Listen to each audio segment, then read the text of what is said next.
Mike, who is the polar spokesman of this expedition, as I say, nearly 5 years ago sent an email and that he and I would ski across in winter, but we accepted the fact that just because we had already done it in summer didn't mean we could easily do it in winter.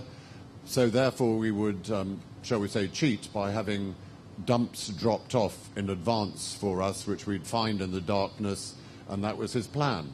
So I went to my old friends at the Foreign Office, Polar Desk in sort of near Downing Street, and they said, "Oh, not you again." And they said, "Don't get a chance of getting a permit." Because the Foreign Office is very sensible. They don't let British citizens go down into Antarctica, because if they get lost, I mean in winter I'm talking about, because if they run into trouble, there is no rescue facility. And therefore you will become an embarrassment to your country, which they naturally don't want, and therefore they stop you having a permit. However, the permit which Mike and I applied for 4.5 years ago, we finally got 12 days ago, or Tony did, yeah. Which was just as well because the ship had already left South Africa.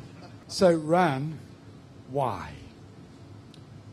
Well, basically, I suppose, because Mike Stroud decided that we would do it, and whatever Mike has said, I've always gone along with for 25 years.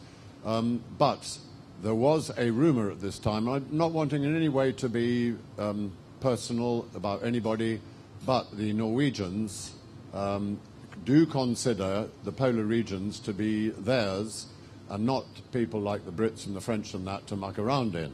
The Norwegians do come into our thinking about why we are doing this, and if we don't succeed, then you can be sure that they will try within a year or two. Ran, of all the charities in the world, what made you settle for Seeing is Believing? Well, I suppose slightly selfish, because I hated the time that I went snowblind. Luckily, I wasn't by myself, and Mike took over and carried on in more or less the right direction. But it wasn't a nasty experience, and I can't think of being like that all my days.